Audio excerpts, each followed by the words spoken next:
بسم الله الرحمن الرحيم الحمد لله نحمده ونستعينه ونستغفره ونعوذ بالله من شرور أنفسنا ومن سيئات أعمالنا من يهده الله فلا مضل له ومن يضلل فلا هادي له وأشهد أن لا إله إلا الله وحده لا شريك له وأشهد أن سيدنا ومولانا محمدا عبده ورسوله اللهم صل وسلم على رسولك سيدنا محمد وعلى آله وصحبه ومن تبعهم بإحسان إلى يوم الدين. அளவற்ற அருளாளன் நிகரற்ற அன்புடையோன் எல்லாம் வல்ல அல்லாஹுவின் திருப்பேரால் இந்த உரையை ஆரம்பம் செய்கின்றேன். ஸலவாத்தும் சலாமும் கண்மணியான ரசூலுல்லாஹி ஸல்லல்லாஹு அலைஹி வஸல்லம் அவர்கள் மீதும் அவர்களுடைய கிளையார்கள் தோழர்கள் அன்னாரை பின்பற்றி வாழுகின்ற நல்லடியார்கள் அனைவர் மீதும் உண்டாவதாக. இஸ்லாமிய சகோதரர்களே சகோதரிகளே, அஸ்ஸலாமு அலைக்கும் வரஹ்மத்துல்லாஹி வபரகாத்துஹு. அல்லாஹ்வுடைய பேரருளின் காரணமாக மீண்டும் மீண்டும் நாம் எல்லாம் சந்திக்கக்கூடிய வாய்ப்பு நமக்கு கிடைத்து வருகின்றது. ஸல்லல்லாஹு அலைஹி வஸல்லம் அவர்கள் சொன்னார்கள், அல்லாஹ்வுக்காக விரும்பி அல்லாஹ்வுக்காக வெறுத்து அல்லாஹ்வுக்காக கொடுத்து அல்லாஹ்வுக்காக கொடுக்காமல் தடுத்து வாழுகின்ற பண்பை பெற்ற மூமினே ஈமானை நிறைவாக பெற்ற மூமினாவான். ஸலாசுன் மன் குன்ன ஃபீஹி வஜத ஹலாவத்தல் ஈமான். மூன்று பண்புகள் யாரிடம் காணப்படுகின்றனவோ அவர் ஈமானின் சுவையை அனுபவிப்பார். முதலாவது பண்பு யக்கூன் அல்லாஹ் வ ரசூலுஹு அஹப்ப இலைஹி மிம்மா சிவாஹுமா. உலகில் உள்ள அனைவரை விட அனைத்தையும் விட அல்லாஹ்வும் ரசூலும் அவருக்கு விருப்பத்துக்குரியவர்களாக நேசத்துக்குரியவர்களாக இருக்க வேண்டும். இரண்டாவது பண்பு யுஹிப்பல் மர் லா யுஹிப்புஹு இல்லா லில்லாஹ். ஒருவரை விரும்பினால் நேசித்தால் அல்லாஹ்வுக்காக அவரை நேசித்தல் வேண்டும். وَيَعُودَ إِلَى الْكُفْرِ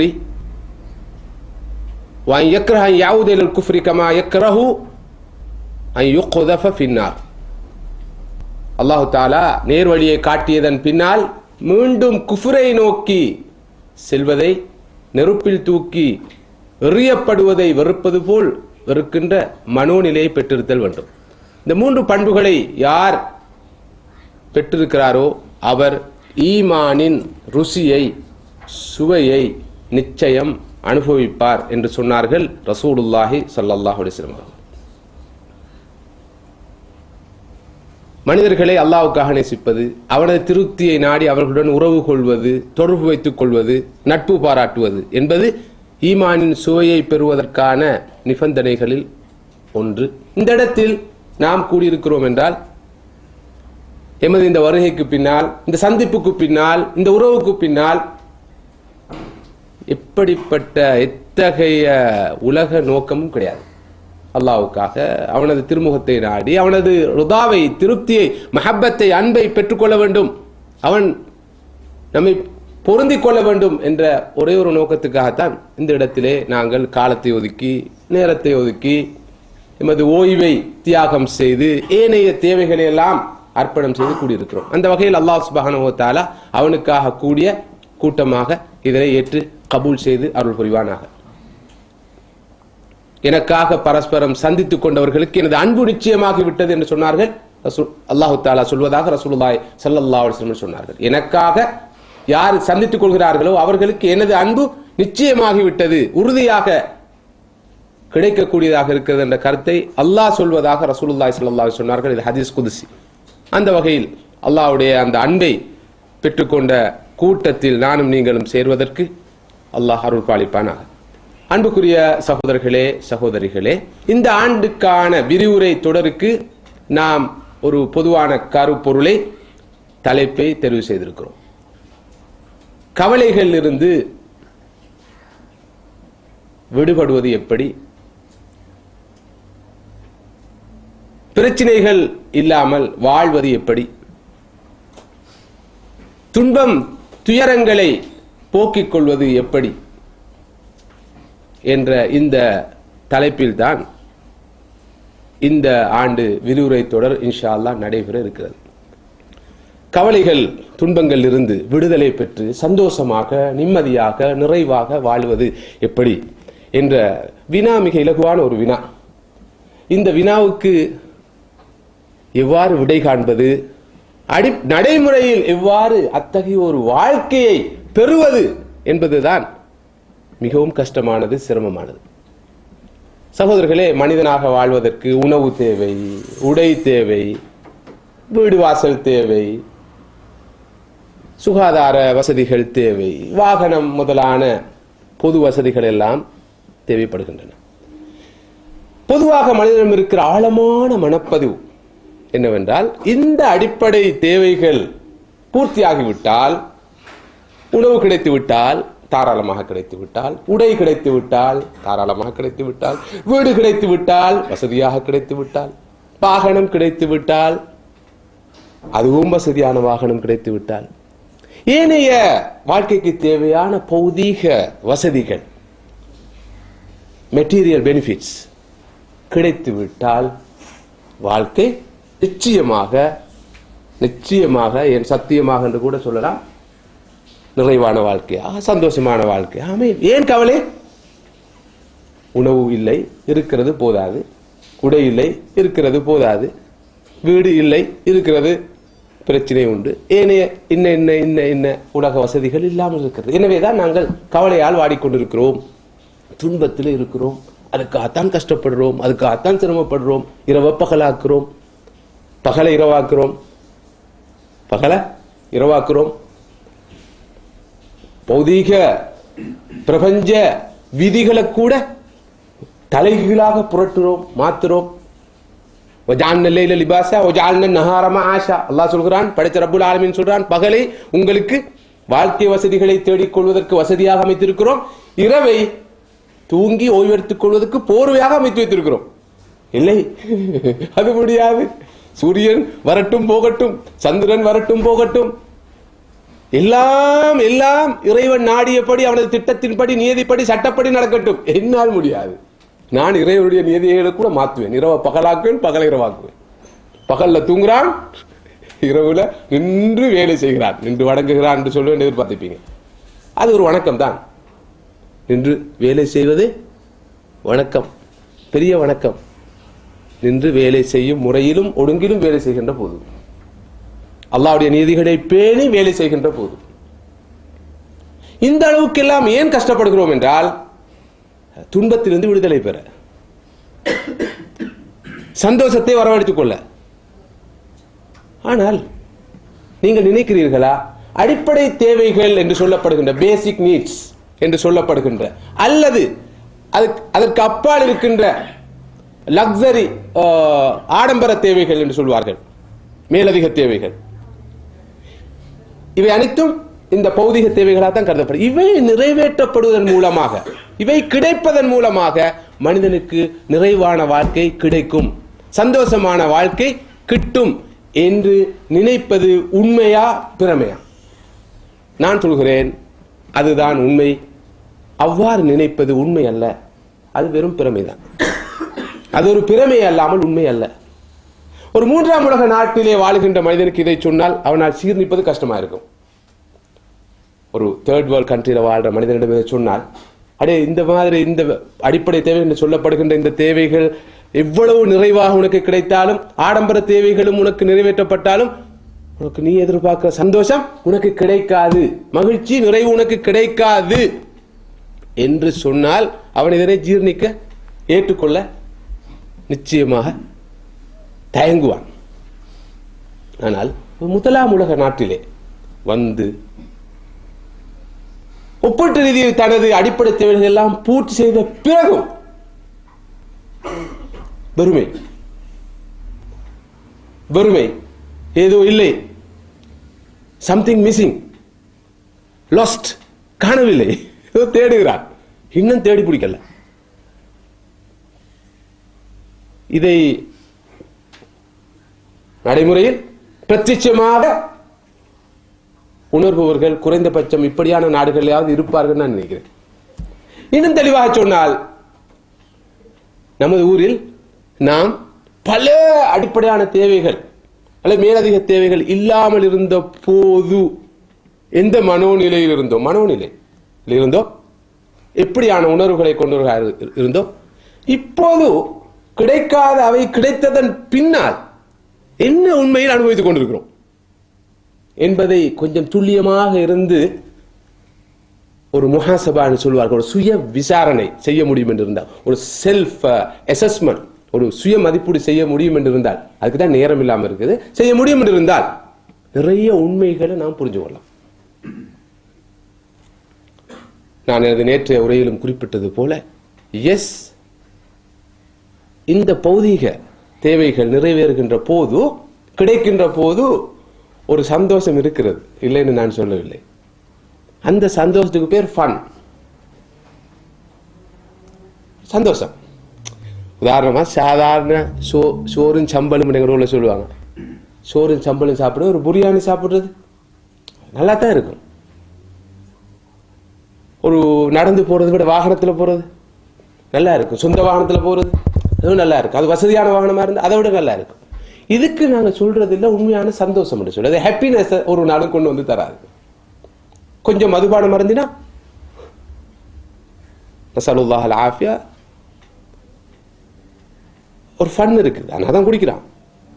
ஆனால் ஹாப்பினஸ், அதுவும் மனிதன் எதிர்பார்க்கிற அந்த இட்டர்னல் ஹாப்பினஸ், அந்த நிரந்தர சந்தோஷம், மகிழ்ச்சி என்பது ஒரு நாளும் இந்த உலக தேவைகள், அடிப்படை தேவைகளாக இருக்கலாம், ஆடம்பர தேவைகளாக இருக்கலாம், எல்லாம் நிறைவாக பூர்த்தியானாலும், மேலதிகமாக கிடைத்தாலும், மிகையாக கிடைத்தாலும் அவன் அதனை அடையப் போவதில்லை. அது காணல் நீராகவே இருக்கும். போவான் போவான் போவான், இறுதியில் இஸ்ராயில் அலைஹிஸ்ஸலாம் அவர்கள் அல்லது மலக்குல் மௌத் குறுக்கிடுவார். மலக்குல் மௌத் குறுக்கிடுவார். டூ லேட்டாக இருக்கும். அவருடைய இலக்கை அவர் அடையப் போவது இல்லை. அந்த தொலைத்த சந்தோஷத்தை, தேடும் சந்தோஷத்தை, காணாமல் போன சந்தோஷத்தை, அந்த நிறைவை, அந்த நிம்மதியை, அந்த அந்நஃப்சுல் முத்மஇன்னா, அல் குர்ஆன் சொல்கின்ற அந்த அமைதி அடைந்த ஆத்மாவை, அந்த நிம்மதியான ஆத்மாவை 40 வருடங்களாக பெறவில்லை, 45 வருஷமாயிட்டு பெறவில்லை, 50 வயதாகிவிட்டது பெறவில்லை, 55 வயதாகிவிட்டது பெறவில்லை, இனி எப்போது பெறப்போகிறோம்? எனவே முதலாவது எமது கண்ணோட்டத்தில் கோளாறு இருக்கிறது, பார்வையில் கோளாறு இருக்கிறது, நோக்கில் கோளாறு இருக்கிறது. தேவைகள் என்பதை வெறும் புறத்தேவைகளாக பார்த்துவிட்டோம். அகத்தேவைகளை பற்றி நாம் கவனித்துக் கொள்ளவில்லை.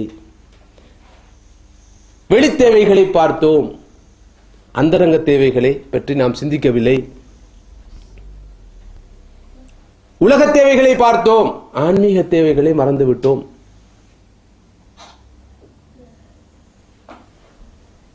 இதன் விளைவைத்தான் அனுபவித்துக் கொண்டிருக்கிறோம். மனிதன் இரு கூறுகளால் ஆனவன், ஒன்று உடல், அடுத்தது உள்ளம், ஆன்மா. உடலியல் தேவைகள் பூர்த்தி செய்யப்பட வேண்டிய அவசியம் இருப்பது போலவே மனிதனுடைய உள்ளத்தின் தேவைகள், ஆன்மீக தேவைகள் பூர்த்தி செய்யப்பட வேண்டும். உடலுக்கு சிகிச்சை அளிக்கப்பட வேண்டிய தேவை இருப்பது போல உள்ளத்துக்கு, ஆத்மாவுக்கு சிகிச்சை அளிக்க வேண்டும். உடலுக்கு உணவு தேவையாக இருப்பது போல ஆத்மாவுக்கு உணவு தேவை.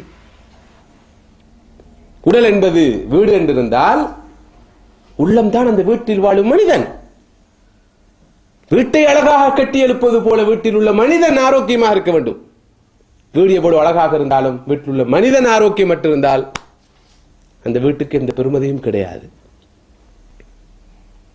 நாம் வீட்டை பற்றித்தான் ஆட்டிக்கொள்கிறோம். அல்லது இந்த மைண்ட் சயின்ஸ் பாசையில் சொல்வதாக இருந்தால் இந்த ஸ்தூல உடம்பை பற்றி, இந்த பிசிக்கல் பாடியை பற்றித்தான் சிந்திக்கிறோம். இது ஆரோக்கியமா இருந்தால் ஆரோக்கியம், இது சுகமாக இருந்தால் சுகம், இது ருசியா இருந்தால் ருசி, இது இன்பமாக இருந்தால் இன்பம். இதுக்கு துன்பம் வந்தால் துன்பம், இதுக்கு கவலை வந்தால் கவலைன்னு நினைக்கிறோம். நினைச்சு அது பிரமையாக போயிட்டு ஸ்பிரிச்சுவல் பாடி என்ற அந்த சூட்சும உடம்பை, ஆத்மீக உடம்பை மறந்து கனகாலம். பிசிக்கல் பாடி முதலாம் உலகில் இருக்கிறது, ஸ்பிரிச்சுவல் பாடி 5ஆம் உலகில் இருக்கிறது. ஒரு பவர்ட்டியை ஒழித்து விட்டோம், பொருளாதாரம் என்ற அந்த வறுமையை. ஆனால் ஸ்பிரிச்சுவல் பவர்ட்டி என்ற ஆன்மீக வறுமையை பொறுத்தவரையில் 50ஆம் உலகத்தில் நாம் இருக்கிறோம்.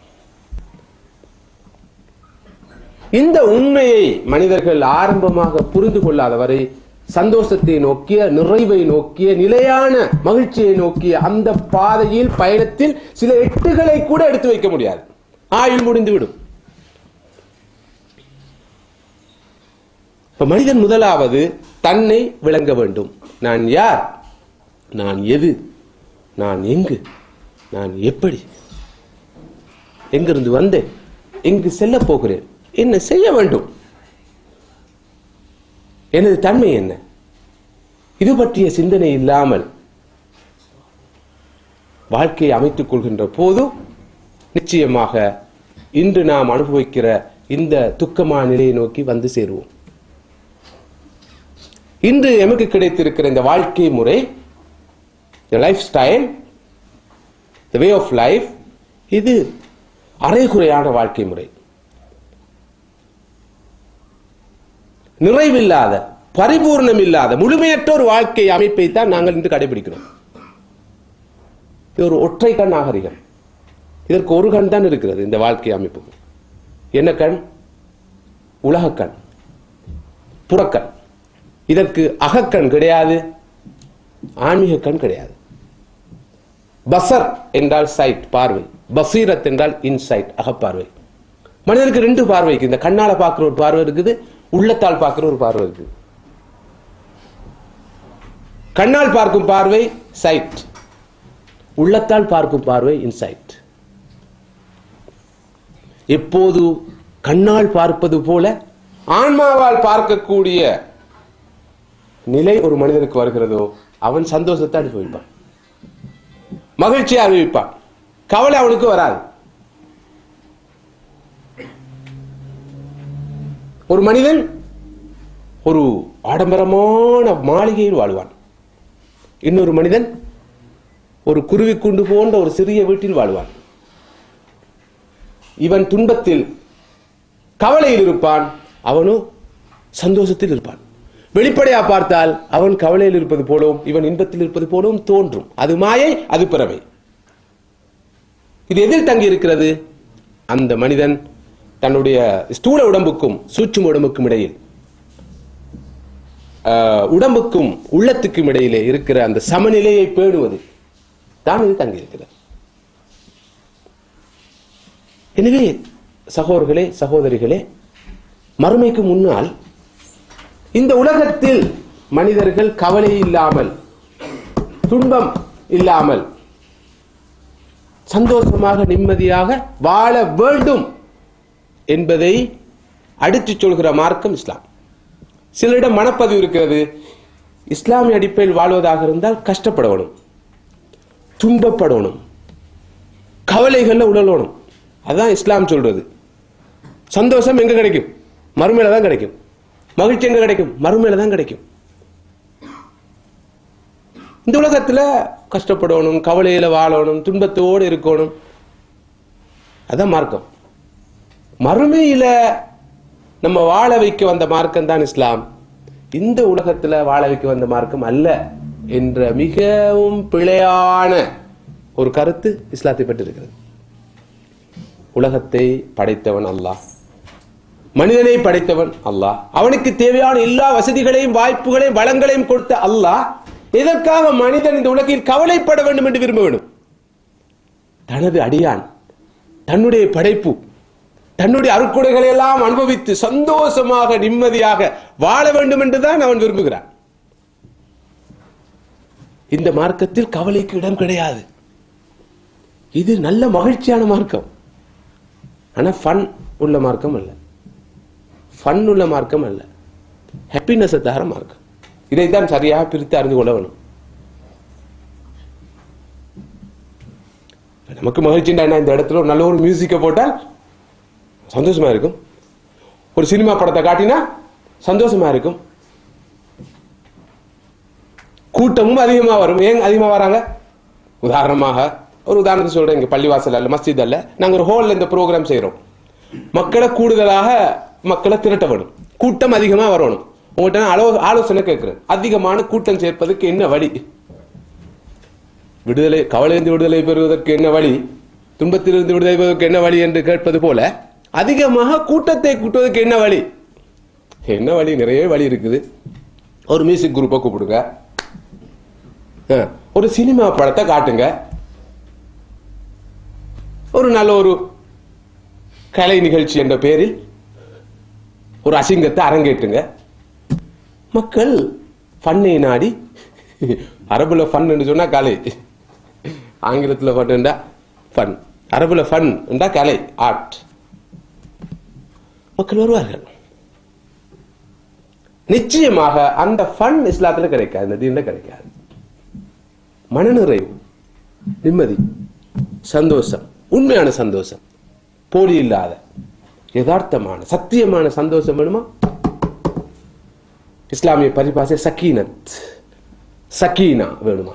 சக்கீனத் அது ஒரு தனியான ஒரு கருத்தை தருகின்ற சொற்பிரயோகம். அல் குர்ஆனில் அல்லாஹ் தஆலா பல இடங்களில் சொல்றார், ஹுவல்லதி அன்ஸல ஸகீனத ஃபீ குலூபில் முஃமினீன், அவன் தான் மூமின்களுடைய கல்புகளில் சக்கீனத்தை கொடுத்திருக்கிறார். சக்கீனத் அது இனம் புரியாத ஒரு இன்பம், ஒரு சந்தோஷம், ஒரு நிறைவு, ஒரு நிம்மதி யாருக்கும் கிடைக்காது. அதனால்தான் ஒரு ஆரம்ப கால இஸ்லாமிய அறிஞர் சொன்னார், நான் சில போது அனுபவிக்கும் அந்த இன்பத்தை, சந்தோஷத்தை இந்த அரசர்களும் ஆட்சியாளர்களும் அறிந்து கொள்வார்கள் என்றிருந்தால் என்னிடமிருந்து அந்த மகிழ்ச்சியை பறித்தெடுப்பதற்காக என்னோடு வாளெடுத்து போராடுவார்கள். நான் சில போது அனுபவிக்கின்ற மகிழ்ச்சியை, சந்தோஷத்தை இந்த உலகத்தில் இருக்கிற ஆட்சியாளர்கள் அரசர்கள் அறிவார்கள் என்றிருந்தால் அதை என்னிடமிருந்து பறித்துக் கொள்வதற்காக அவர்கள் என்னோடு வாளெடுத்து போராடுவார்கள். அந்த சந்தோஷம், அந்த இறை அல்லாஹ் தான் மூமின்களுடைய உள்ளத்திலே அந்த அமைதியை, அந்த சக்கீனத்தை, அந்த நிறைவை இறக்கி இருக்கிறான் என்று அல்லாஹ் சொல்கிறான். படைத்த இறைவன் கொடுக்கிறான். நான் அந்த நிம்மதியை தாரு, அந்த சந்தோஷத்தை உனக்கு தாரு, நீ தேடி அலைகிற அந்த மகிழ்ச்சியை நான் தர தயாராக இருக்கிறேன். மூமினாக இருக்கணும். எனவே யாரும் நினைக்க கூடாது, பிழையாக புரிந்து கொள்ளக்கூடாது, இந்த மார்க்கம் என்பது சந்தோஷத்துக்கு இந்த உலகத்தில் வழிகாட்டாது, நிறைவுக்கு நிம்மதிக்கு இந்த உலகத்தில் வழிகாட்டாது. மறுமையில் வேண்டும் என்றால் இந்த மார்க்கத்தினால் ஈடேற முடியுமாக இருக்க எல்லாம். மறுமை என்று ஒன்று இருந்தால் அங்கு இது இது இது எல்லாம் இருந்தால் இவர்கள் சொல்வது போல மஹ்ஷரும் ஹிசாபும் சிராத்தும் மீசானும் சுவனமும் நரகமும் இருந்தால் இந்த மார்க்கம் கை கொடுக்கலாம் என்று நான் கருதுகிறேன். சரியான தூரம். இந்த உலகத்துல மார்க்கத்துக்கு பின்னால போய், ஆன்மீக தேவைகளுக்கு பின்னால போய் நாம் எதிர்பார்க்கிறது அடையலாது. கண்டிப்பா கட்டாயமாக லௌகீக தேவைகள், உலக தேவைகள் அவைதான் அடிப்படையானவை. இது ஒரு பேச்சுக்கு, இது ஒரு பேச்சுக்குன்னு சொல்லுவாங்களே, தத்துவம் பாடுவது இல்லை சகோதரர்களே. இதுவரைக்கும் நாம் வந்த பாதையை திருப்பி பார்த்தால், இதுவரை வந்து சேர்ந்திருக்கிற இந்த பயணத்தை திருப்பி பார்த்தால் இந்த பெரிய உண்மையை நாம் புரிந்து கொள்வோம்.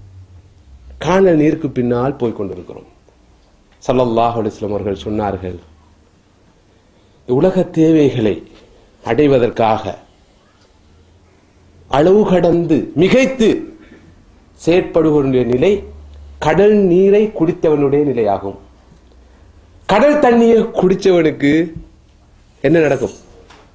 தாகம் தீருமா? மேலும் மேலும் தாகம் வருமா? மேலும் மேலும் தாகம் வரும். கடல் நீரை குடித்தவனை போல் அவன் இன்னும் இன்னும் இன்னும் தாகத்தினால் வாடுவானே தவிர, குடித்துக்கொண்டு குடித்துக்கொண்டு குடித்துக்கொண்டு குடித்துக்கொண்டு போவானே தவிர அதற்கு ஒரு முடிவு இருக்காது.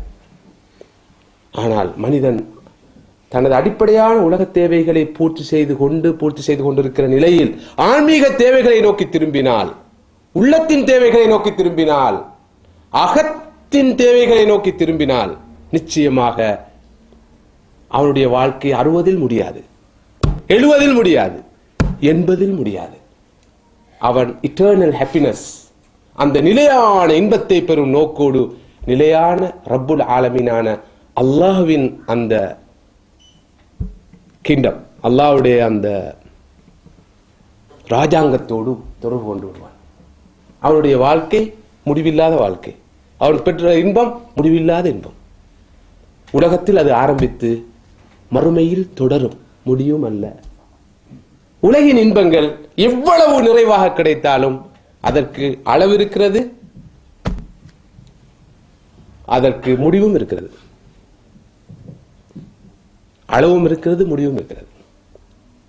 உதாரணமாக, ஒருவருக்கு நல்ல ஒரு உணவு சாப்பிட வேண்டும் என்ற ஆசை, நீண்ட நாள் ஆசை. அவர் விரும்பிய அமைப்பில் ஒரு உணவை சமைத்து சாப்பிடுகிறார். எவ்வளவு சாப்பிடலாம்? எவ்வளவு நேரம் சாப்பிடலாம்? எவ்வளவு சாப்பிடலாம்? எவ்வளவு நேரம் சாப்பிடலாம்? ஒரு கட்டம் வரும், அந்த கட்டத்துக்கு பின்னால் அதைவிட அதிசிறப்பு வாய்ந்த ஒரு உணவை கொண்டு கொடுத்தாலும் வாந்திதான் வறுமை அல்லாமல் அவரால் அதனை சாப்பிட முடியாது. இதுதான் உண்மை. அப்ப இது ஃபன். ஹாப்பினஸ் என்பது எப்படி இருக்கணும்? அதிகரிக்க அதிகரிக்க இன்னும் கூடிக்கொண்டு போகணும், இன்னும் கூடணும். தெவிட்ட நிலை வராது, தெவிட்ட நிலை வராது. உலகத்தில் எந்த இன்பத்தை பாருங்கள், பெண் தொடர்பான இன்பமா, உணவு தொடர்பான இன்பமா, எந்த இன்பத்தையும் பாருங்கள், தெவிட்ட நிலை இருக்குது, வெறுப்பு நிலை இருக்குது. வேண்டாம், போதும், ஷாரி, அனுபவிச்சாச்சு, முடிஞ்சு, ஆளை விட்டா போதும் எவ்வளவு சொல்லுவான். சிலர் சொல்ல மாட்டார்கள், திமிரின் காரணமாக. ஊமையங்கண்ட கனவு என்று சொல்லுவார்கள். சொல்லிக் கொள்ள முடியாது, தவிக்கிறது, தனக்குள்ளே பேசிக்கொள்றது. ஐயோ மாட்டிக்கொண்டனே, அப்படி கொண்டனே, கண்டு கொள்ள முடியாது என்று சொல்லி. சிங்கள மொழியிலே ஒரு அருமையான பழமொழி இருக்கிறது. ஆசாவின் பெத்து சியலுதே வேதனாவின் நிமாவே. ஆசையோடு கிடைக்காதா கிடைக்காதா கிடைக்காதா, அடைந்து விட மாட்டேனா, தொட்டு விட மாட்டேனா, வெட்டி கம்பத்தை பிடித்து விட மாட்டேனா என்று தீவிரமாக நினைத்து நினைத்து ஆசைப்பட்டு அடைந்த விஷயம் இறுதியில் எந்த நிலையை அடையும் என்றால், இது என்னை விட்டு போகாதா, தொலையாதா, மாட்டிக்கொண்டேனே என்ற வெறுப்பு நிலை வராமல் அது அவனை விட்டு போகாது. இதெல்லாம் நான் நேற்று சொன்னது போல இதெல்லாம் யூனிவர்சல் ட்ரூத், வேர்ல்டு விஸ்டம் என்று சொல்வார்கள். இதெல்லாம் பிரபஞ்ச உண்மைகள். இதுதான் உலக தேவைகள, உலக இன்பத்தில உண்மை நிலை. எனவேதான் இதற்கு சிற்றின்பம் என்று பெயர் வைத்து விட்டார்கள். இன்பம் அல்ல, சிற்றின்பம். சிற்றின்பம் தற்காலிகமான வரையறுக்கப்பட்ட எல்லைகளை கொண்ட ஒரு இன்பம், சிற்றின்பம். உணவு என்றால், உடை என்றால், வீடு என்றால், உலகத்துள்ள எல்லாம் சிற்றின்பம். நிலையான இன்பம் அதுவல்ல. நிலையான இன்பத்தை மனிதனுக்கு தருவது இறை வழிகாட்டல், இறைவனுடைய மார்க்கம், அவனுடைய வழிமுறை. அது எப்படி தருகிறது, எந்த அமைப்பில் தருகிறது என்பதைத்தான் தொடர்ந்து நாங்கள் கலந்துரையாட இருக்கிறோம். எப்படி தரும், எந்த வழியில் தரும், எந்த முறையில் தரும், எப்படி அதை செய்வது என்பதைத்தான் நாம் தொடர்ந்து இன்ஷா அல்லாஹ் பார்க்க இருக்கிறோம். எனவே இந்த முதலாவதாக நாங்கள் புரிந்து கொள்ள வேண்டும், இந்த மார்க்கம் கவலையை தார மார்க்கம் அல்ல, துன்பத்தை தார மார்க்கம் அல்ல. மறுமைக்கு முன்னால இந்த உலகத்தில் சந்தோஷத்தை நிச்சயமாக தரும் மார்க்கம். நான் சொல்றேன், இந்த சந்தோஷத்தை எது நமக்கு தேவை என்பதுதான் கேள்வி. அதாவது உனக்கு எல்லாம் கிடைக்கும் உலக விஷயத்தை பொறுத்து வரல, ஆனா துன்பப்பட வேண்டி இருக்கும் சொன்னா எந்த முட்டால் பரவாயில்ல, துன்பப்பட்டாலும் பரவாயில்ல தா, அப்படித்தான் நாங்கெல்லாம் போய் கேட்டுக்கொண்டிருக்கிறோம். துன்பம் இருந்துட்டு போட்டும், கவலை இருந்துட்டு போட்டும், என்ன நினைக்கிறான், இப்படித்தான் சொல்லுவான், அது கிடைச்சாதான் இது போகும்னு நினைக்கிறான். ஆனா உண்மை அது அல்ல. வலா தஹினு வலா தஹ்ஸனு, அல்லாஹ் சொல்றான், நீங்க பலீனம் அடைய வேண்டாம், கவலைப்படவும் வேண்டாம். இந்த மார்க்கத்தில் கவலைப்படக்கூடாது. வலா தஹ்ஸனு, கவலைப்பட வேண்டாம். டோன்ட் பி சேட், கவலைப்படாதீர்கள், கவலைப்பட வேண்டாம் என்று அல்லாஹ்வோட கட்டளை. கட்டளை பிறப்பிக்கிற அல்லாஹ் கவலைப்பட வேணாம் சொல்லி போட்டு கவலைப்படுற வேலையை செய்வானா? என்ன அநியாயம்டா இது. அவன் தான் சொல்றான் கவலைப்பட வேணாம் சொல்லி போட்டு திரும்ப கவலைப்பட வச்சா அது என்ன இது? அவன் சொல்றான் வலா தஹ்ஸனு வலா தஹ்சன் அலைஹிம், நபி அவர்களுக்காக நீங்கள் கவலைப்பட வேண்டாம். லா தஹ்சன் இன்னல்லாஹ மஅனா, அபூபக்கரே கவலைப்படாதீர், அல்லாஹ் எங்களோடு இருக்கிறான், கவலை வேண்டாம். கவலை வேண்டாம் என்று சொல்கிற மார்க்கம் இது. உனக்கு கவலை இருந்து விடுதலை பெறணுமா, கவலை வேண்டாம் என்று சொல்ற இந்த மார்க்கத்தை பின்பற்று. கவலைப்படாதே என்று சொல்ற மார்க்கத்தை பின்பற்று. ஃபலா ஹவுஃபுன் அலைஹிம் வலா ஹும் யஹ்ஸனூன், அல்லாஹ் சொல்கிறான் இன்னொரு இடத்துல, அவர்களுக்கு அச்சம் இல்லை, பயம் இல்லை, கவலையும் இல்லை. யாருக்கு?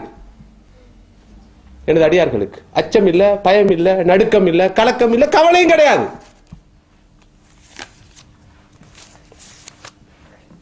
ஏன் மார்க்கம் கவலை வேண்டாம் என்று சொல்லுது என்றா, உண்மையில கவலை என்பது மனிதனை முடக்கிவிடும், முடுக்கி விடாது, முடக்கிவிடும், முடுக்கி விடாது.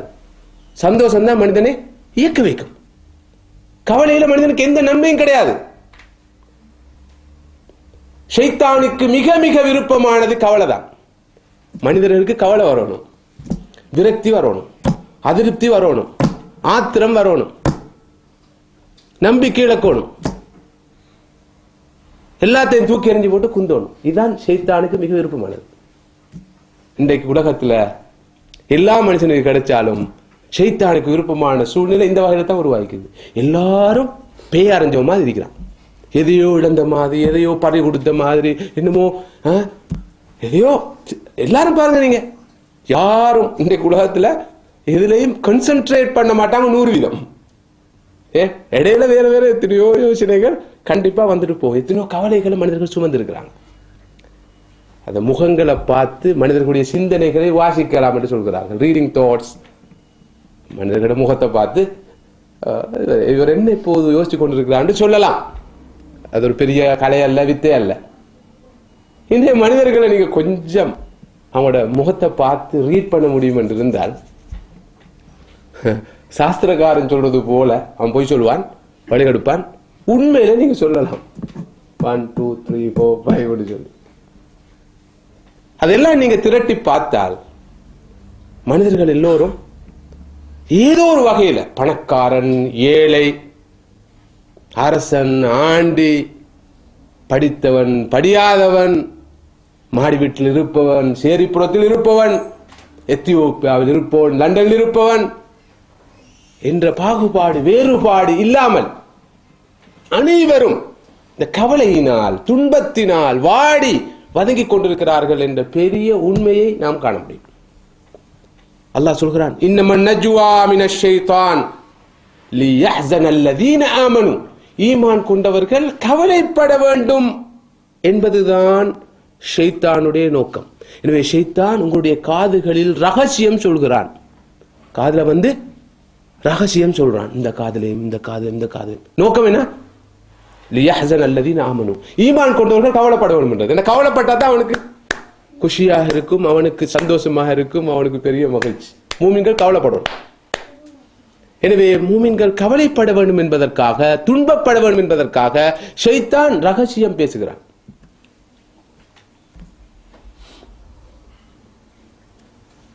வறுமை வந்துருமோ, பொருளாதார நெருக்கடி வந்துருமோ, பதவி போயிருமோ, பட்டம் இல்லாமல் போயிருமோ, தொழில் கிடைக்காம போயிருமோ, அப்ளிகேஷன் ரிஜெக்ட் ஆகிருமோ, விசா கிடைக்குமோ, கிடைச்ச பிறகு போயிடாம போகுமோ, வந்த பிறகு தொடர முடியுமோ, தொடர முடியாமல் போயிருமோ, இந்த வருஷம் நிற்பேனோ, நிற்க முடியாமல் போயிருமோ, பேக் பண்ணிடுவானோ, ரிப்போர்ட் பண்ணிடுவானோ, புக் கிடைக்குமோ, கிடைக்காதோ. இன்னமன் நஜ்வா மினஷ் ஷைத்தான், இந்த ரகசியத்தை, இந்த செய்தி யாரு சொல்றான்? ஷைத்தான் வந்து சொல்றான், கிடைக்காதா, கிடைக்காம போகுமோ. ஏன்? லியஹ்ஸனல்லதீன ஆமனு, ஈமான் கொண்டவர்கள் கவலைப்பட்டு கொண்டே இருக்கணும்ன்றதுக்கா, இந்த கவலையிலே வாடி வதங்கி சாகணும்ன்றதுக்கா. இது முடியுமா அந்த கவலை? ஒரு நினைக்கிறது, இந்த பிரச்சனை முடிஞ்சால் அல்ஹம்துலில்லாஹ் எல்லாம் முடிஞ்ச மாதிரி. ரைட், சொல்லுங்க ஒரு ஆள் எழும்பி எல்லா பிரச்சனையும் என்ன பொறுத்தவரை முடிச்சுட்டு, நீங்க என்ன சும்மா தேவையில்லாத பொருளிய கிளப்புறீங்க? சொல்ல முடியாது. எந்த அளவுக்கு சகோதரர்களே, நேற்று முந்த நாள் நடந்த நிகழ்ச்சியின் போது நாங்கள் ஒரு சுய மதிப்பீடு செய்தோம், ஒரு செல்ஃப் அசஸ்மெண்ட். எல்லாரும் மனோநிலையை பார்க்கறதுக்காக 25 வினாக்களை கொண்ட ஒரு சுய மதிப்பீட்டு வினாக்கொத்தை கொடுத்தோம், ஒரு கொஸ்டினையரை கொடுத்தோம். சயின்டிஃபிக்காக விஞ்ஞானபூர்வமாக தயாரிக்கப்பட்ட மருத்துவ மனோ தத்துவ மருத்துவ கண்ணோட்டத்தில் ஆன்மீக கண்ணோட்டத்தில் தயாரிக்கப்பட்ட ஒரு வினாக்கொத்து. அந்த வினாக்கொத்தின் முடிவுகளை பொறுத்தவரையில் அந்த கருத்தரங்கில் கலந்து கொண்டவர்கள் சுமார் 30% மாணவர்கள். அந்த அப்ப கோயிக்க கூடாது, 30% மாணவர்கள் சரியான சொல்ல எப்படி சொல்றது, டிப்ரெஷன் என்று தான் சொல்லணும். டிப்ரெஷன் என்று நாம சொல்லாம மனோரீதியாக பாதிக்கப்பட்டவர்கள். மனோரீதியாக பாதிக்கப்பட்டவர் யார் இவர்கள்? அந்த கொண்டு வர இதுதான் அந்த சுய மதிப்பீடு. 2 மருத்துவர்கள், நல்ல தகுதி வாய்ந்த 2 மருத்துவர்கள் இருந்தார்கள். அவர்களும் இந்த சுய மதிப்பீட்டு அறிக்கையை பார்த்து அவர்களுடைய ஒப்புதலை எனக்கு தந்தார்கள். இந்த துறையில் அத்தாரிட்டி அல்ல நான் என்றாலும் கூட 30% மாணவர்கள் மனோரீதியான பிரச்சினைகளுக்கு உட்பட்டவர்கள் என்பது தெரிய வரும். சரி, அதுவல்லாமல் நியாயமான மனக்கவலைகளால் நினைக்க ஒரு 3 பேர் தான் எதுவும் இல்லை என்று எழுதியிருந்தார்கள். நான் நினைக்கிறேன் அவர்களுக்கு சில பிரச்சனைகள் இருக்கும் என்று, வேறு வகையான பிரச்சனைகள். எதுவுமே இல்லை என்று எழுதினார்கள் 3 பேர் நினைக்கிறேன். எல்லோரும் போல ஏதாவது 1-2க்காவது குறைந்தபட்சம் புள்ளடி இட்டிருந்தார்கள். சரி, இது ஒரு சந்தோஷமான செய்தியாக நான் சொல்லவில்லை. யதார்த்தத்தை, உண்மை நிலை, ரியாலிட்டியை நாம் புரிந்து கொள்ள வேண்டும் என்பதற்காகத்தான் இதை சொல்கிறேன். அல்லாஹ் தஆலா எல்லோருக்கும் நிறைவான சந்தோஷமான நிம்மதியான வாழ்க்கையை கொடுக்க வேண்டும் என்ற பிரார்த்தனையை நாம் அனைவரும் எப்போதும் எந்த நிமிடமும் இருக்க வேண்டும். அல்லாஹ் சுப்ஹானஹு வ தஆலா அந்த நிம்மதியை எனக்கும் உங்களுக்கும் அனைவருக்கும் தர வேண்டும். சகோதரர்களே, சகோதரிகளே, எந்த அளவுக்கு மார்க்கம் இந்த தீன் கவலையை, மனிதர்களுடைய உள்ளங்களிலிருந்து கவலையை, துன்பத்தை போக்க விரும்புதென்றால் ஸல்லல்லாஹு அலைஹி வஸல்லம் அவர்கள் 3 பேர் ஒரு இடத்தில் இருந்தார். 2 பேர், 3ஆம் அவருக்கு விளங்காத வண்ணம் ரகசியம் பேசக்கூடாது அல்லது புரியாத பாஷையில் பேசிக்கொள்ள கூடாது என்று சொன்னார்கள். அதற்கு என்ன நியாயம் சொன்னார்கள் தெரியுமா? லிஅன்ன ذلك يحزنه, ஏனென்றால் அவ்வாறு 3 இருக்கின்ற இடத்தில் 2 அவருக்கு புரியாமல் பேசுவதானது அவருக்கு கவலையை கொடுக்கும். ஒரு மூமின் உள்ளத்துல கவலை ஏற்படுத்தக்கூடாது. அப்ப கவலைக்கு இடம் இல்லை, கவலை கூடாது. எனவே ஒரு முஸ்லிம், ஒரு மூமின் எல்லா வழிமுறைகளையும் கையாண்டு கவலையை போக்க முயற்சிக்க வேண்டும். என்ன கவலை என்பது அவனை நான் ஏற்கனவே சொல்வது போல முடக்கிவிடும், ஸ்தம்பிக்க செய்துவிடும். அவன் செயற்பட மாட்டான், இயங்க மாட்டான், பயனுள்ள காரியங்கள் ஈடுபட மாட்டான், ஆக்கப்பூர்வமான பணிகளில் ஈடுபட மாட்டான். அவனுக்கு கவலை வரும், பிறகு மன சோர்வு வரும், பிறகு தளர்ச்சி வரும், பிறகு அழுத்தம் வரும், பிறகு அவன் யாரா மாறுவான்னு உங்களுக்கு தெரியும். கட்டம் கட்டமா வரும் ஒவ்வொன்றா கண்டிப்பா வரும். எனவே அவன் ஒரு பயனில்லாத மனிதனா மாறுவான். இந்த மார்க்கத்தில், இந்த மார்க்கம் கவலை எந்த வகையிலையும் ஏற்றுக்கொள்ள முடியாது. என்ற கவலையில நன்மை கிடையாது, கவலைப்படுவது நன்மை கிடையாது, பிரயோசனம் கிடையாது, நேரடியாகவும் மறைமுகம். எனவேதான் அல்லாஹ்வுடைய ரசூல் ஸல்லல்லாஹு அலைஹி வஸல்லம் அவர்கள் குஃப்ர்ல இருந்து பாதுகாப்பு தேடுவது போல, ஏனைய பாவங்கள்ல இருந்து பாதுகாப்பு தேடுவது போல கவலைகள்ல இருந்து பாதுகாப்பு தேடினாங்க. அல்லாஹும்ம இன்னி அஊது பிக்க மினல் ஹம்மி வல் ஹஸன், யா அல்லாஹ் நான் கவலையிலிருந்தும் துன்பத்திலிருந்தும் உன்னிடம் பாதுகாப்பு தேடுறேன். யா அல்லாஹ் எனக்கு கவலையை தந்துராதே, எனக்கு துன்பத்தை தந்துராதே, கவலை துன்பத்திலிருந்து உன்னிடம் பாதுகாப்பு தேடுகிறேன் என்று ஸல்லல்லாஹு அலைஹி வஸல்லம் அவர்கள் அடிக்கடி துஆ கேட்பார்கள்.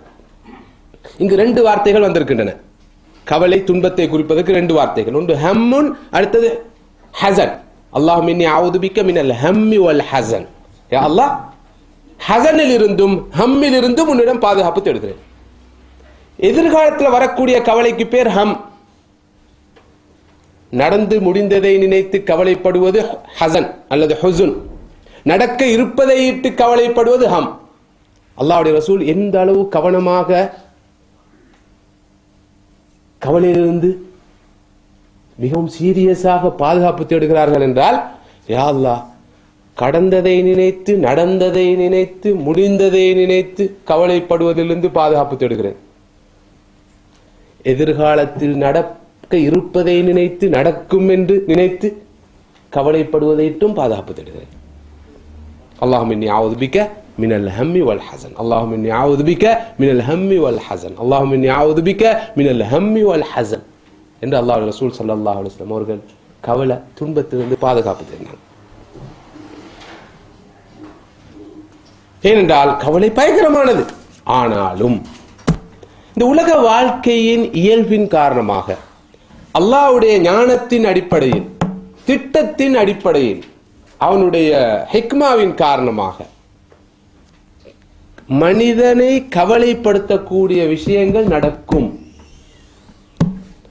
மனிதனை கவலைக்குள்ளாக்கும் விஷயங்கள் நடக்கும்.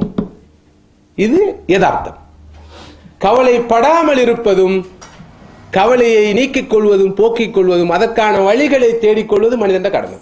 ஆனால் கவலைப்படுற விஷயங்கள் நடக்கும். ஏனென்றால் அல்லாஹு தஆலா இந்த உலகத்தை அந்த ஒரு அடிப்படையில் அமைத்திருக்கிறான். லக்கத் ஹலக்னல் இன்சான ஃபீ கபத், மனிதனை நாம் கஷ்டத்தில் படைத்திருக்கிறோம். மனிதனை நாம் கஷ்டத்தில் படைத்திருக்கிறோம். கவலையில் படுத்திருக்கோம்னு சொல்லல, கஷ்டம் இருக்குது. இந்த உலகத்துல கஷ்டங்கள் இருக்குது, சோதனைகள் இருக்குது, பிரச்சனைகள் இருக்குது, அனர்த்தங்கள் எல்லாம் வரும். இது யதார்த்தம், இது உண்மை. ஆரோக்கியம் இருந்தால் நோயும் வரும், இளமைக்கு பிறகு முதுமை வரும், ஓய்வுக்கு பிறகு சோலி வரும். எனவே உலக வாழ்க்கையில இது இருக்கும். وَلَنَبْلُوَنَّكُمْ بِشَيْءٍ مِنَ الْخَوْفِ وَالْجُوعِ وَنَقْصٍ مِنَ الْأَمْوَالِ وَالْأَنْفُسِ وَالثَّمَرَاتِ وَبَشِّرِ الصَّابِرِينَ.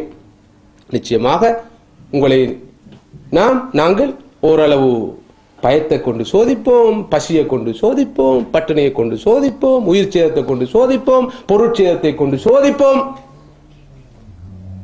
வருமானத்தில், உழைப்பில், மகசூலில், அறுவடையில், தானியங்களில் சேதத்தை ஏற்படுத்தி சோதிப்போம். உண்மை, இது யதார்த்தம். இதெல்லாம் வரும். அல்லாஹ் எங்களுக்கு நன்மையை தரதுக்காக இப்படியான சோதனைகளை உருவாக்கி இருக்கிறான். வபஷிர் சாபிரீன். சிலர் நினைக்கிறார்கள் கவலைப்படுறது ஒரு வணக்கம் என்று சொல்லி,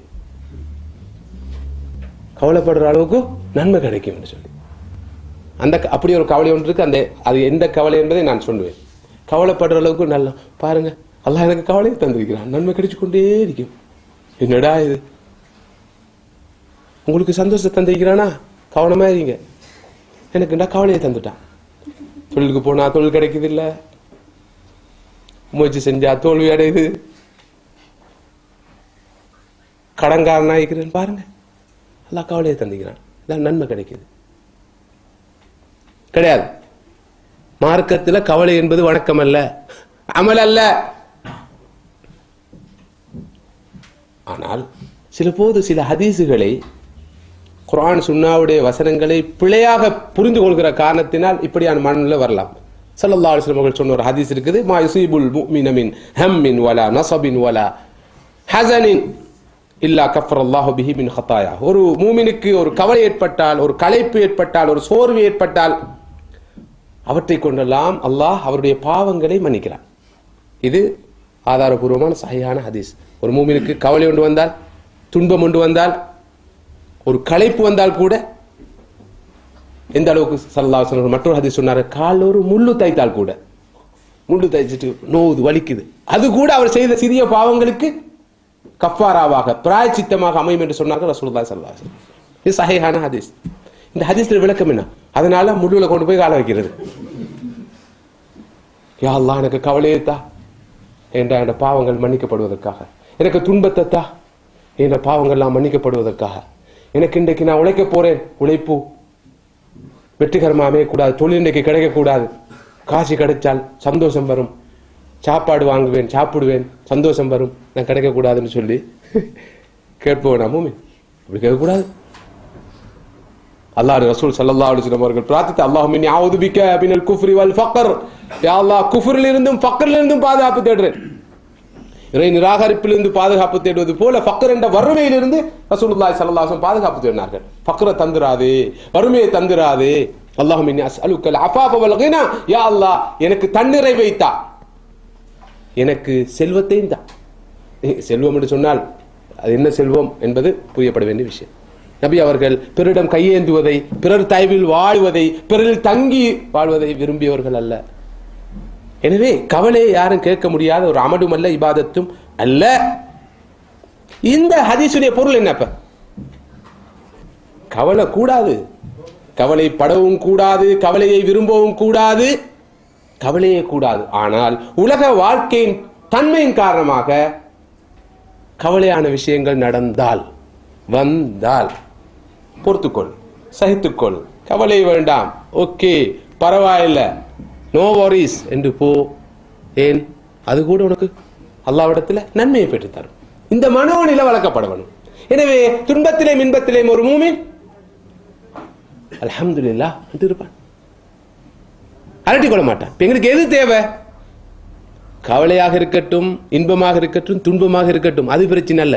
நமது உளநிலை, மனோநிலை எப்படி இருக்கிறது என்பதுதான் முக்கியம். மனோநிலை சரியாக இருந்தால் கவலையும் இன்பமும் துன்பமும் சமமாக இருக்கும்.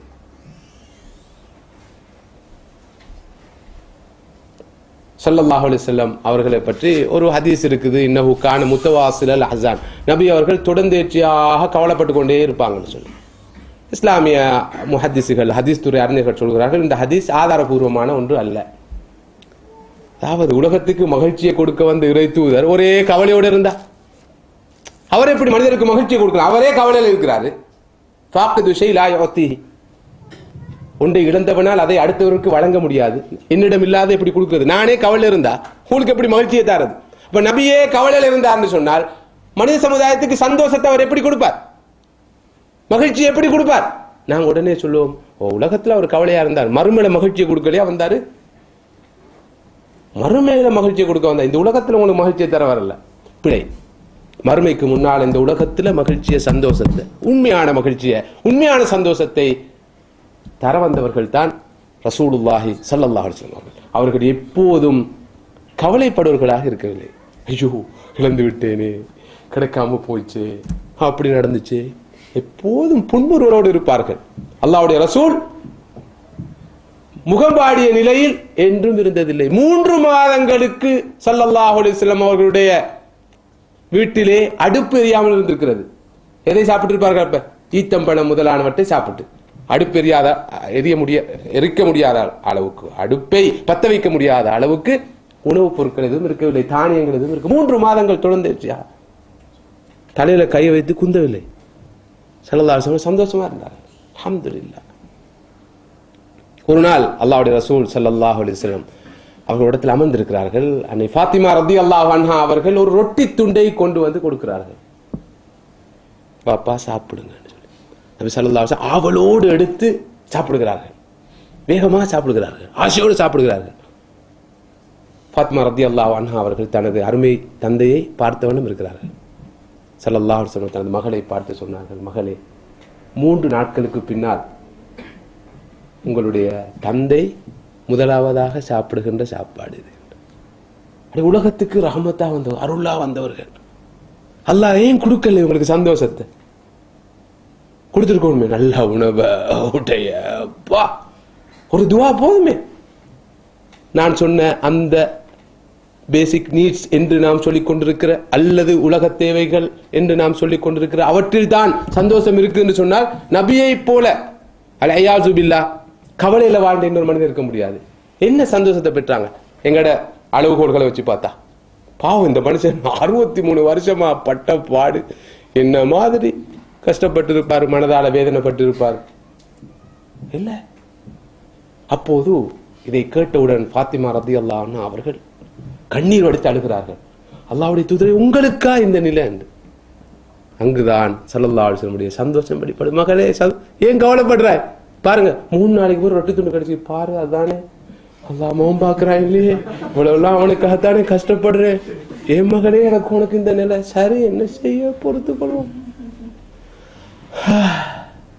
என்று ஒரு நீண்ட பெருமூச்ச ஸல்லல்லாஹு அலைஹி வஸல்லம். மகளே, கவலைப்படாதேம்மா, இந்த உலகத்தில் பசியோடு தாகத்தோடு இருந்த ஆத்மாக்கள் மறுமையில் சுவனத்தில் சந்தோஷமாக இன்பமாக இருக்கும் மகளே, எனவே இது ஒரு சுபமான நிலை. எப்படி பாசிட்டிவ் திங்கிங் சொல்றானே இன்றைக்கு, அதாவது இன்றைக்கு கவுன்சிலிங்ல இந்த மன வள ஆலோசனையில மிக முக்கியமாக இந்த மனதளவில் பாதிக்கப்பட்டவர்களுக்கு ட்ரீட்மெண்ட்ல மிக முக்கியமான பாசிட்டிவ் திங்கிங். எதையும் சாதகமாக பார், நேர்மறையாக பார், பாதகமாக பார்க்காதே, எதிர்மறையாக சிந்திக்காதே என்று அதற்கு 1000 உதாரணங்கள் சொல்றான். நல்லது. அல்லாஹ்வுடைய ரசூல் ஸல்லல்லாஹு அலைஹி வஸல்லம் அவர்களுடைய சாதகமான சிந்தனையை பாருங்க, பாசிட்டிவ் திங்கிங். அந்த நேரத்தில் கூட எப்படி அவர்கள் திங்க் பண்றார்கள், சிந்திக்கிறார்கள். அதுவும் உண்மையாக, பொய்யாக அல்ல. இஸ்லாம் மனிதனுக்கு பாசிட்டிவ் திங்கிங்க கொடுக்குது எல்லா விஷயத்திலையும். எனவே அவனுக்கு விரக்தி அடைய, நம்பிக்கை இழக்க, கவலைப்படுறதுக்கு வழி இல்லாம போயிடுது. எல்லாத்தையும் அவன் பாசிட்டிவா தான் பார்க்கிறான். அதுக்கான எல்லா வழிகாட்டலும் இந்த மார்க்கத்தில் இருக்குது. ஆனால் அபசகுணமும் அவநம்பிக்கையும் நம்பிக்கையினமும் திருப்தி இல்லாத தன்மையும் பயமும் மச்சமும் நடுக்கமும் யோசனையும் வரும் இந்த லௌகிக பார்வைக்கு நேரம் எல்லாம். முல்லா நசுருல்லாவை பற்றி, நசுருத்தீனை பற்றி கேள்விப்பட்டிருப்பீங்க. முல்லா நசுருத்தீன் இன்னொருவர் இருந்ததாக வரலாற்று சொல்றாங்க. அவரை வச்சு நிறைய போதனைகள் சொல்லப்பட்டிருக்குது. அப்படி ஒருவர் இருந்தாரோ இல்லையோ, கற்பனை பாத்திரமோ என்னமோ தெரியாது, அது முக்கியமானதல்ல. எல்லா சமூகங்களுக்கு மத்தியிலும் வித்தியாசமான பேர்கள் அப்படி முல்லாக்கள் இருக்கிறார்கள். சரி, முக்கியம் என்னென்னா ஒரு சம்பவம். இந்த பாசிட்டிவ் திங்கிங்க்கு அவர்கள் சொல்வார்கள், பாசிட்டிவ் திங்கிங்கை வளர்த்து கொண்டால் எப்படி சந்தோஷமா வாழலாம் என்றது. ஒரு நாள் இவருடைய கழுதை காணாமல் போய் விட்டது. கழுதை காணாமல் போக இவர் பாதையில் அல்ஹம்துலில்லாஹ் அல்ஹம்துலில்லாஹ் அல்ஹம்துலில்லாஹ் ஓடுறார். இவருடைய நண்பர் ஒருவர் சந்தித்து, என்னப்பா எங்க ஓடுறீங்க? அல்ஹம்துலில்லாஹ், என்ன சந்தோஷமான செய்தி ஒன்று கிடைத்து விட்டதா? அல்ஹம்துலில்லாஹ், என்ன கழுதை காணாம போயிட்டு. அடே, கழுதை காணாம, கழுதைன்னா ஒரு வாகனம், கழுதை காணாம போனா அல்ஹம்துலில்லாஹ்டா சொல்றது. நான் நினைச்சேன் அது சந்தோஷமான செய்தி தானே. சந்தோஷமான செய்தி தானே. அடே, உண்ட கழுதை தானே, உண்ட வாகனம் இல்லையா? சரி, காணாம போனது கழுதைன்றதால பரவாயில்ல. நானும் கழுதையில இருந்திருந்தா நானும் சேர்ந்து இல்லையா காணாம போயிருப்பேன். அல்ஹம்துலில்லாஹ், கழுதை மட்டும்தான் காணாம போச்சு அவர் சொன்னதா? இது ஒரு ஒரு படிப்பினைக்காக சொல்லப்படுற கதை. எதற்காக இந்த கதையை சொல்வார்கள் என்றால், பாசிட்டிவ் திங்கிங். எப்போதும் மனிதன் சாதகமா சிந்திக்கணும். இப்படி நான் நேற்று சொன்ன மிருக வைத்தியம், இந்த கழுத கதை, இதுகள் தான் இருக்குது. யார்கிட்ட? இந்த செக்யூல மோட்டிவேட்டர்ஸ். அதைத்தான் சொல்ல வரேன். இந்த தீனுடைய அருளை பெறாத, வழிகாட்டலை பெறாத, இந்த ஈமானிய வழிகாட்டலை பெறாத, இந்த இறை வழிகாட்டலை பெறாத, வகையின் வழிகாட்டலை பெறாத மனிதர்களிடம் இருக்கிற மோட்டிவேஷனுக்கான ஒழுங்குகள், நான் நேற்று சொன்ன டேல் கார்னேஜியுடைய மிருக வைத்தியம், இப்ப முல்லா நசுருத்தீன் இந்த கதைகள் தான் இருக்குது. இதெல்லாம் கேட்கறதுக்கு கொஞ்சம் அழகாத்தான் இருக்கு. பாருங்க, இவ்வளவு நேரம் நான் சொல்லி சிரிக்காத நீங்க இந்த கதையை சொன்னோடனே சிரிச்சிட்டீங்க. ஏன்டா உங்களோட மைண்ட் செட் அப்படித்தான் இருக்குது. இதை மாத்துறது லேசான வேலையே இல்லை. அதுக்காகத்தான் ஒரு பிரேக்குக்காக அதுகளையும் சொல்ல வேண்டிய தேவை வருது. ஏதோ அல்லாஹ் தஆலா அந்த நினைவுகளை தாரான். சகோதரர்களே சகோதரிகளே, இதுவும் அந்த ஃபன் மென்டாலிட்டி இன்னமும் அதுல தான் இருக்கிறோம் நாங்க. நல்லா தான் இருக்குது. கொஞ்சம் கூட சொன்னா ரெண்டையும் பேலன்ஸ் பண்றதா இருக்கும். அங்க வீட்டுல பாக்குறது, இங்க கேட்கறதும் ஓரளவு பேலன்ஸ் ஆகுமா? உடலையும் உள்ளத்தையும் பேலன்ஸ் பண்ண சொல்றார், அறிவையும் ஆத்மாவையும் பேலன்ஸ் பண்ண சொல்றார். இதையும் கொஞ்சம் பேலன்ஸ் பண்ணிட்டா அல்ஹம்துலில்லாஹ் நல்லா இருக்குமே என்று சிந்திப்பவர்களும் இருக்கத்தான் செய்வார்கள். ஹைர். அன்புக்குரிய சகோதரர்களே சகோதரிகளே, உண்மையில் கவலைக்கு இந்த மார்க்கத்தில் இடம் கிடையாது. எப்போதும் பாசிட்டிவாக இதையும் பார்க்க வேண்டும், சிந்திக்க வேண்டும், நோக்க வேண்டும் என்று சொல்கிற மார்க்கம் அர்த்தமுள்ள பாணியில், உண்மையை வைத்து, பொய்யை வைத்தல்ல, போலியாக அல்ல, ஏமாற்றுக்காக அல்ல. ஒரு மனிதன் தற்கொலை செய்து கொள்ள போறான், தற்கொலை செய்து கொள்வதற்காக போறான், விரைவாக போறான், வேகமாக போறான். இன்றைக்கு உங்களுக்கு தெரியும், உலகத்தில் ஆகப்பெரிய பேர்னிங் இஷ்யூ தான் தற்கொலை. அது சம்பந்தமான தகவல்களை லெஸ்டரில் நடந்த நிகழ்ச்சியில தந்த. உலகத்தில் வருடாந்தம் 1 மில்லியன் பேர் தற்கொலை செய்து கொள்கிறார்கள். இந்த நாகரிகமான உலகத்தில், இந்த மில்லேனியம் உலகத்தில் 1 மில்லியன் பேர், 10 லட்சம் பேர் தற்கொலை செய்து கொள்கிறார்கள். தற்கொலை முயற்சியில் ஈடுபடுவர்கள் பல மடங்கு. 2020ஆம் ஆண்டு இது பல மடங்காக கூடும் என்று சொல்லி WHO வேர்ல்டு ஹெல்த் ஆர்கனைசேஷன் முன்னெச்சரிக்கை செய்திருக்கிறது. எடுத்ததுக்கெல்லாம் தற்கொலை செய்து கொள்வார்கள். தற்கொலை செய்து கொள்வதில் இலங்கை உலகத்தில் 5ஆம் இடத்தில் இருக்கிறது, ஆசியா கண்டத்தில் 3ஆம் இடத்தில் இருக்கிறது. வருடாந்தம் எண்ணிக்கை கூடிக்கொண்டே போகுது. அமெரிக்காவில் 1.5 லட்சம் பேர் வருடாந்தம் தற்கொலை செய்து கொள்கிறார்கள். 17 நிமிடங்களுக்கு ஒருவர் அமெரிக்காவில் தற்கொலை செய்ய முயற்சிக்கிறார். ஏன் எல்லாம் இருக்கு தானே? எத்தியோப்பியாவில் சோமாலியால எல்லாம் தற்கொலை செய்து கொள்ள முயற்சிக்கிறார்கள். அவனுக்கு தானே வாழ்க்கையில் ஒன்றும் இல்லை. உணவு இல்லை, உடுக்க உடை இல்லை, உறங்க வீடு இல்லை, சுகாதார வசதி இல்லை, கல்வி இல்லை, ஒத்தனை மீயப்படாது. இவ்வளவுக்கு அந்த நாடுகள்லாம் அழிஞ்சி சாப்பாடு கொடுக்குறதுக்காக அவன் ஆப்பிரிக்காவிலாம் நிம்மதியாக தான் இருக்கிறான். நாங்கள் அவனை பார்த்து கவலைப்படுறோம். அவன் எங்களை பார்த்து கவலைப்படுறான், நாங்கள் அவனை பார்த்து கவலைப்படுறோம். சரி, ஒருவன் தற்கொலை செஞ்சு கொள்றதுக்கு ஓடுறான். ஒருவர் நிறுத்தி கேட்கிறார், ஏன்டா தற்கொலை செஞ்சு கொள்ள போறா? ஒண்ணுமே இல்லை. எதுக்கான இந்த பூமியில வாழணும்? நடை பிணமா என்னதான் இருக்குது என்று சொல்றான். இவரு அவரை நிறுத்தி கேட்கிறாரு சாதாரண பாஷையில, சரியப்பா நீ சாக போறா. நம்ம ஊர்ல ஒருவர் கண்ணை இழந்து இருக்கிறாரு, பார்வை இல்லாம இருக்கு. அவர் வாழ ஒன்று விரும்புறாரு, அவனோட கண்ணை கொடுத்துட்டு போயிரு. இன்னொருவர் காலை இருந்திருக்கு, அவனோட காலை கொடுத்துட்டு போயிரு. இன்னொருவருக்கு கிட்னி ஃபெயிலியரா இருக்குது, உனக்கு கிட்னியை கொடுத்துட்டு போயிரு. இன்னொருக்கு ஹார்ட் ஃபெயிலியரா இருக்கு, உன் ஹார்ட்டை கொடுத்துட்டு போயிரு என்று சொன்னா என்ன சொல்லுவார்? விலை அடிச்சாலும் கொடுப்பாரா? தற்கொலை செஞ்சு கொள்வானா? அப்படி கொடுத்துட்டு போனா எவ்வளவு நல்லா இருக்கும். வருஷம் 1 மில்லியன் பேர் இந்த உறுப்பெல்லாம் கொடுத்து போனா இன்னும் 1 மில்லியன் பேர் இங்க வாழுவாங்க இல்லையா? அவனும் இவனும் சாகுறான், அவனும் சாகுறான். அவன் நோயால சாகுறான், இவன் தற்கொலை செஞ்சு கொண்டு சாகுறான். கொடுத்துட்டு போக வேண்டியது தானே? கொடுக்க தயார் இல்லை. அவ்வளவு பொறுமதி மனிதன் தான் இருக்குது. நேற்று டாக்டர் ரைஸ் அவர்கள் நடத்திய அந்த நிகழ்ச்சியில் மனிதனுக்குள் இருக்கிற அந்த அற்புதங்களை வந்தவர்கள் பார்த்திருப்பீர்கள். மனிதன் எவ்வளவு பெருமதியானவன், எவ்வளவு உயர்ந்தவன், அவனுக்குள் ஒளிந்து கிடக்கிற மறைந்து கிடக்கிற அந்த உலகம் எத்தகையது என்பதை விஞ்ஞானபூர்வமாக அவர் உங்களுக்கு எடுத்து சொன்னார். 23ஆம் தேதி இன்ஷா அல்லாஹ் ஹெரோ பள்ளிவாயில் நடைபெற இருக்கிற சனிக்கிழமை இருக்கிற நிகழ்ச்சியிலும் அவர் ஒரு உரை நிகழ்த்துவார் என்று நான் நினைக்கிறேன். மனிதனுள் இறைவனுடைய அத்தாட்சிகள் என்ற பொருளில் அவர் உரை நிகழ்த்திருக்கிறார். சகோதரர்களே, இங்கு நான் வலியுறுத்த வந்த கருத்து, அல்லாஹ்வுடைய ரசூல் கவலையை விரும்பவில்லை, கவலைப்படுவர்களாகவும் இருக்கவில்லை. அல்லாஹ்வே சொல்கிறான், தாஹா மா அன்ஸல்னா அலைக்கல் குர்ஆன லிதஷ்கா. நபி தாகாவே, நீங்கள் கஷ்டப்பட வேண்டும் என்பதற்காக, கவலைப்பட வேண்டும் என்பதற்காக இந்த குர்ஆன் இறக்கவில்லை. சந்தோஷமாக, நிறைவாக, நிம்மதியாக இருக்க வேண்டும், வாழ வேண்டும் என்பதற்காக இது இறக்கி இருக்கிறோம் என்று அல்லாஹ் சொல்கிறான்.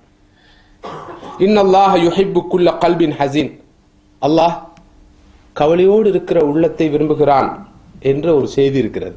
கவலையோடு இருக்கிற உள்ளத்தை விரும்புகிறான். இது உண்மையில் ஒரு ஹதீஸ் அல்ல. ஹதீஸ் என்று வைத்துக் கொண்டாலும் இதன் பொருள் வித்தியாசமானது. அதாவது ஒரு மனிதனுக்கு கவலை வந்து, கவலை ஏற்பட்டு அல்லாஹ்வுடைய ரசூல் அலட்டிக் கொள்ளாமல் இருந்தது போல, அதனை பொருட்படுத்தாமல் இருந்தது போல பொறுமையோடு ஒருவன் நடந்து கொண்டால் உண்மையில் அது அல்லாஹ்வுடைய வகுப்பை அவனுக்கு பெற்றுக் கொடுக்கும். இந்த விளக்கம் விளங்குதா? அதாவது கவலையை உருவாக்கி கொள்வது மார்க்கம் அல்ல.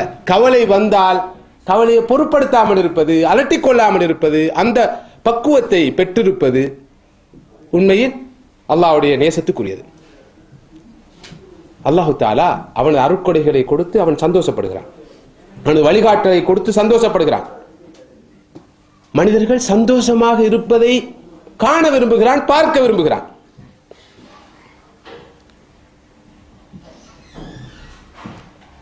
கவலைப்படுகிற சந்தர்ப்பங்கள் உலகத்தில் இருக்கிறது. கவலையை நாங்கள் 2ஆ பிரிக்கிறோம். ஒன்று வரவேற்கத்தக்க கவலை, இன்னொன்று வரவேற்க முடியாத கவலை. உலக வாழ்க்கையோடு தொடர்பட்ட கவலைகள் வரவேற்கப்படாத கண்டிக்கத்தக்க கவலைகள். மறுமை வாழ்க்கையை நினைத்து கவலைப்படுவது, பாவங்களை நினைத்து கவலைப்படுவது, குற்றம் குறைகளை நினைத்து கவலைப்படுவது வரவேற்கத்தக்க கவலை. ஒரு மனிதன் உலகத்தில் இழந்ததை நினைத்து, இழந்து விடுவோமோ என்று எதிர்காலத்தை நினைத்து கவலைப்படுவது கண்டிக்கத்தக்கது. ஒரு மனிதன் தனது ஆஹ்ராவை நினைத்து, மௌத்தை நினைத்து, அதுக்கு பிறகு வாழ்க்கையை நினைத்து, தான் செய்த குற்றங்கள் குறைகள் தவறுகளை நினைத்து கவலைப்படுவது வரவேற்கத்தக்கது. சகோதரர்களே, உலக வாழ்க்கையை நினைத்து கவலைப்படுகின்ற போதுதான் டென்ஷன் வரும், வரிஸ் வரும், ஸ்ட்ரெஸ் வரும், டிப்ரெஷன் வரும். ஒரு நாளும் மறுமையை நினைத்து கவலைப்படுகின்ற போது, செய்த குற்றங்கள் குறைகளை நினைத்து பாவங்களை நினைத்து கவலைப்படுகிற போது ஸ்ட்ரெஸ் வாரது கிடையாது.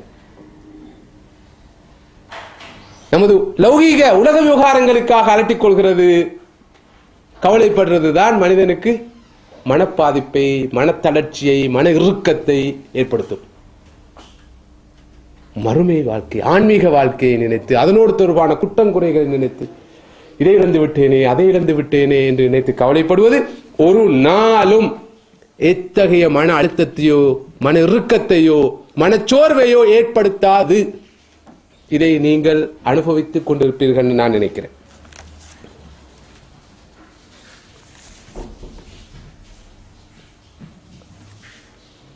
கிடைக்கிற ஒரு தொழில் கிடைக்கல, இதுக்காக கவலைப்படுறது வரவேற்கத்தக்க கவலை அல்ல. அத்தகைய கவலைகள் தான் மனிதனை அளிக்கிறது. ஆனால் ஒருவரை பற்றி புறம் பேசிவிட்டோம், கோல் சொல்லிவிட்டோம், அபாண்டம் சுமத்தி விட்டோம், தொழுகை ஒன்று விடுபட்டு விட்டது, நோன்பு ஒன்று விடுபட்டு விட்டது, கெட்ட பார்வை ஒன்றை பார்த்து விட்டேனே என்று கவலைப்படுறோம். அந்த கவலை இருக்குதே, அதுதான் நிலையான சந்தோஷத்துக்கு வழிவகுக்கும். உண்மையான சந்தோஷத்துக்கு ஆத்மாவில் ஒளியை ஏற்படுத்தும், அறிவில் தெளிவை ஏற்படுத்தும், உடம்பில் செழிப்பை ஏற்படுத்தும், முகத்தில் ஒளியை, ஜோதியை கொடுக்கும் அந்த கவலை. இன்றைக்கு உலகத்துல முதலாவது கவலை தாராளமா இருக்குது. இந்த உலகத்தில் இழந்த விஷயங்களுக்காக நிறைய கவலைப்படுறது அழட்டிக்கொடு. ஆனால் இந்த ஆன்மாவோடு தொடர்பான, மறுமையோடு தொடர்பான விஷயங்களுக்காக கவலைப்படுற தன்மை வரும் என்று சொன்னால் நிச்சயமாக சகோதரர்களே, சகோதரிகளே, அது அந்த கவலை மகிழ்ச்சிக்கு வழிவகுக்கும், மகிழ்ச்சிக்கு இட்டு செல்லும். கடைசியாக ஒரு விஷயத்தை சொல்லி இன்றைய இந்த அமர்வை இன்ஷா அல்லாஹ் நிறைவு செய்து கொள்வோம். ஒரு அறிஞர் சொன்னார், ஒரு இஸ்லாமிய அறிஞர், இன்ன ஃபி துனியா ஜன்னா மல்லம் எதுகுல்ஹா லம் எதுகுல் ஜன்னத்தல் ஆஹ்ரா. இந்த உலகத்திலேயே ஒரு சுவனம் இருக்கிறது, அந்த சுவனத்தை இங்கு காணாதவர், அந்த சுவனத்தில் இங்கு நுழையாதவர் மறுமையின் சுவனத்தை அடைய மாட்டார். இந்த உலகத்திலேயே ஒரு சுவனம் இருக்கிறது, அந்த சுவனத்தை இங்கு காணாதவர், அந்த சுவனத்தில் இங்கு நுழையாதவர் மறுமையின் சுவனத்தில் நுழைய மாட்டார். இந்த கருத்தை உங்களது சிந்தனைக்கு இப்போதைக்கு விட்டு விடைபெறுகிறோம். இன்ஷா அல்லாஹ் நாளை சந்திப்போம். அல்லாஹ் சுப்ஹானஹு வ தஆலா அதுவரைக்கும் மன நிறைவான, சந்தோஷமான, நிம்மதியான வாழ்க்கை எனக்கும் உங்களுக்கும் தந்து அருள் புரிவானாக. வ ஆகிரு தஅவானா அல்ஹம்துலில்லாஹி ரப்பில் ஆலமீன். வஸ்ஸலாமு அலைக்கும் வ ரஹ்மத்துல்லாஹி வ பரகாத்துஹு.